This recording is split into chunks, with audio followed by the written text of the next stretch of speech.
Assalamualaikum warahmatullahi wabarakatuh. Allahumma sholli ala sayyidina Muhammad wa ala ali sayyidina Muhammad. Halo guys, dimanapun kalian berada ya.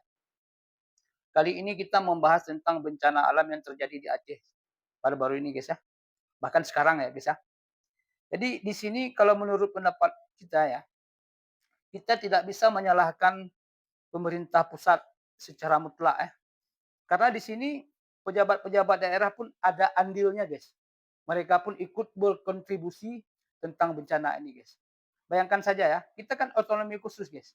Saya rasa pemerintah nggak pernah memaksa ya, tanpa ada persetujuan dari pejabat-pejabat daerah guys. Nah, makanya di sini mereka juga punya andil guys.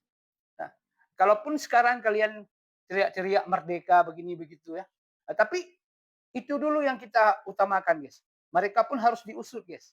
Nah, harus diaudit. Nah, itu kalau menurut saya guys.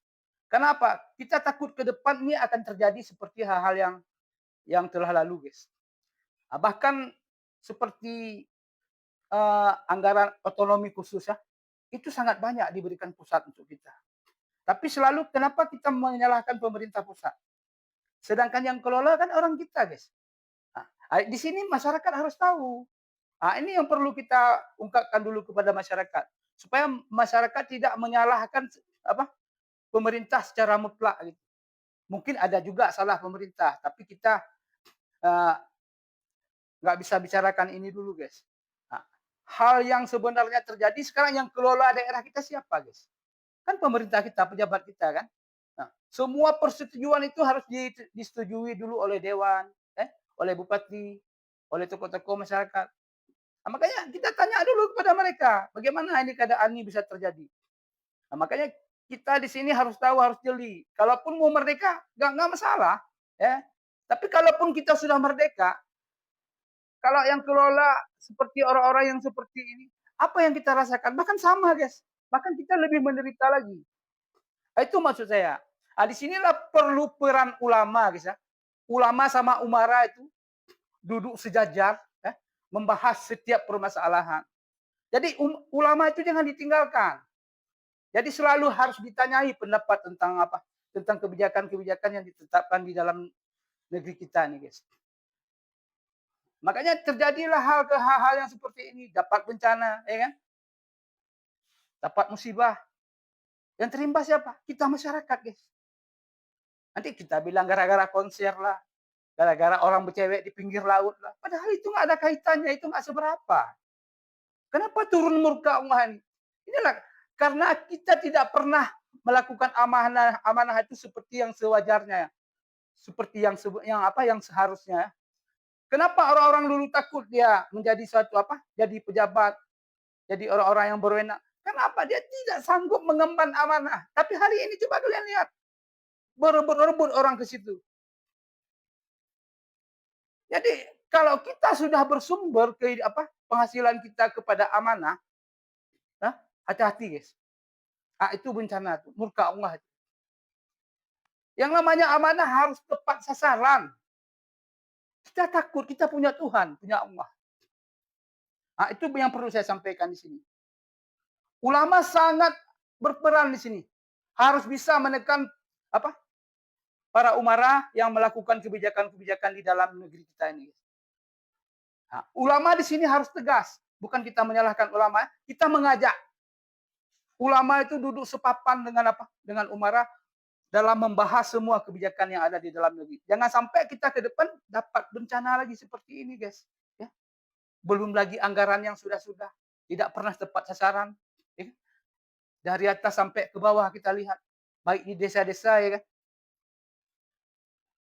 Yang dapat bantuan orang-orang terdekat dengan para pejabat, sementara yang lain enggak. Apalagi yang beda pilihan, mereka enggak pernah digubris. Itu kenyataan guys yang kita lihat. Sementara anak-anak para syuhada tertinggal, nggak ada yang open ya kan. Coba lihat tuh. Seperti yang kita lihat di medsos. Itu banyak rumah-rumah gubuk di Aceh Timur sana saya lihat di medsos ya. Saya memang nggak pernah lihat langsung, tapi di medsos saya lihat. Ada yang kombatan, kehidupannya nggak ketentuan ya kan. Jadi kemana kalian yang jadi pejabat? Kenapa nggak kalian tengok kawan kalian? Ya kan? Ini dulu yang perlu kita tekankan. Jadi kalau sudah amanah itu kita pergunakan untuk memperkaya diri, itu bahaya guys. Tunggu aja bencana. Pasti murka Allah akan datang guys. Hah? Coba kalian lihat sejarah bagaimana sahabat-sahabat Nabi begitu dapat amanah. Mereka sangat takut. Kenapa? Kita ada Allah. Jadi setiap perilaku yang kita lakukan di dunia ini, semua itu ada ganjarannya guys. Kita nggak boleh lupa itu. Harus selalu kita ingat. Nah, makanya saya harapkan, saya mohon sebesar-besarnya kepada Bapak ulama ya. Tolonglah tegas.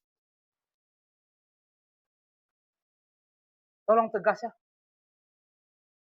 dalam menyampaikan kebenaran kepada umara-umara kita. Masyarakat ini ikut dia. Pasti ikut. Kalau ulama yang mengarahkan.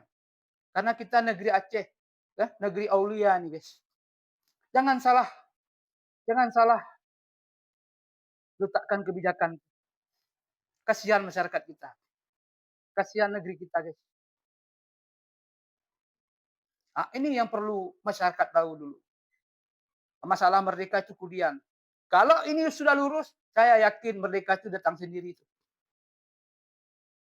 Jadi bagaimana Allah bisa menolong kita kalau kita tidak pernah amanah, tidak pernah jujur, tidak pernah benar dalam melakukan kebijakan, ya kan?